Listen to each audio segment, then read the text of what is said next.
Welcome to MMO Grinder Sidequest, where I take a look at early open or closed betas, subscription trials, and simpler titles, giving you a quick first impression.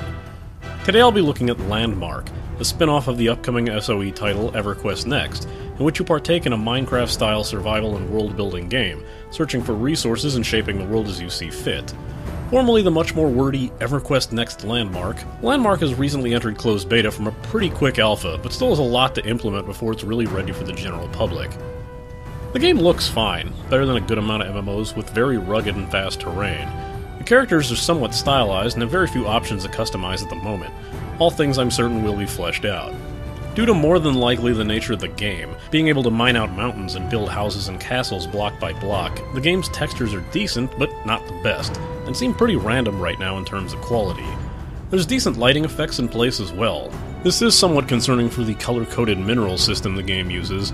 While you do eventually get used to the way that they look on the ground, you might find occasions where you won't be able to tell the copper from the agate, silver from tin, or even depending on the lighting conditions in the area, silver or tin from iron. Heck, good luck finding tungsten on a forest floor. Unlike the most popular world-building games, Minecraft, Landmark uses a more organic-looking approach to mining and gathering, with each few swings of your pickaxe taking out large chunks of rock in unpredictable patterns. Trees being chopped down, regardless of size, take no visible damage on the models, only showing a little life bar of sorts until a final swing where the tree vanishes in a puff of leaves. Placing blocks offers up a lot more choice of size and shape, and with the by-default smallest blocks being extremely tiny and kind of a pain to place in large quantities, such as placing a floor. Luckily there are tools that speed up the process that you can earn while playing the game. Another nice touch is in an effort to keep the voxel effect down, blocks tend to automatically blend well with nearby terrain, to provide a more gradual and natural look depending on the blocks that have been placed. This makes it very easy to interact with terrain, placing floors around trees without destroying them if you wish to incorporate them into your look. While I can't tell if all the music is fully implemented, it goes for an orchestrated and atmospheric tone, as you'd expect from an Everquest title. I would advise those playing the game to consider providing their own soundtrack to the songs, as they do tend to go silent quite a bit and tend to repeat. And if you spend as long in world builder games as I tend to do, you might want to make yourself comfortable. The sounds so far in the game are distinct enough to know from one another. I especially like the touches when mining, as the pick will occasionally make a slightly different sound depending on the type of material struck. It can be useful if it's tough to distinguish the color of that mineral from the terrain. In typical survival game fashion, you're tossed out into an expansive world with some primitive tools, for which you can start gathering materials to build better tools. That lets you gather better materials, so on and so forth. However, Landmark lets you play with many players at once and stake a claim once you've created a claim flag. Once you own a piece of the map, it's yours to do with what you wish, as long as you stay inside your box, or start purchasing more claims around it.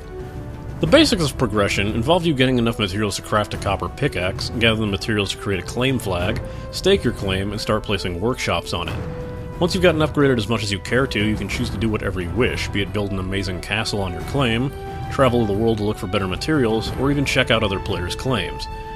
As of now, there's no threats to your safety, but later patches will include monster spawns, a death penalty, and a combat system with craftable weapons. Minerals also seem to follow a pretty predictable pattern when you need to gather them. Basic metals, like copper and iron, tend to have veins that will lead to rarer materials of that tier, i.e. copper will lead to tin, iron leads to silver. The rare material is usually one tier ahead, so you can't mine it until you upgrade your pickaxe. Stone pickaxes can only mine copper and agate. Upgrade to a copper pickaxe and you can now mine tin and iron, but not the silver that most of the iron veins will lead to. There's even separate progression for the axes, including a system where you must convert certain tree woods with alchemy before they can be used, which at the time of my writing this can be a bit of a wall that you hit when it comes time to create a tungsten pickaxe, as the thistle seed that drops from a rarely seen desert tree isn't even remotely as plentiful as the palm hearts obtained from one of the short palm trees not one tier prior.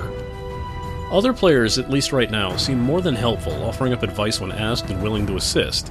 Since you can choose the type of permissions allowed for other players when setting up your claim, some players might even build the workshops and make them usable by anyone, so you won't have to worry about making them right away. Although I did notice a suspiciously placed claim over one of those rare thistle trees I spoke of earlier. The developers are also highly in communication with the players, asking for feedback on the forums up to and including how they should handle the cash shop. Plans for that shop right now includes cosmetic outfits, the ability to purchase some resource packs, which is the source of some debate, and the ability to purchase more claim flags, but still have to pay the upkeep costs on all owned claims. And most interestingly, the ability to upload custom-created item templates for other players to purchase, earning you a bit of a take. How all of this is supposed to tie into Everquest Next is still very much up in the air. What I'm looking at right now is a very early build. There's plans for elaborate explorable caves and dungeons, weapons to build, treasures to find, achievements to obtain, a quicker travel system, and much, much more. My question to you, yes, you, the viewer, is if you'd like to see more of this game as it develops, through me making follow-up side quests. Are you more interested in seeing the upcoming combat system? The fluid dynamics when the water system's in place? The treasure and cave exploration? Maybe you just want to see how my tree fortress is coming along. Let me know and I'll continue this again with the more major updates. This has been an MMO Grinder Sidequest, and it's time I logged out.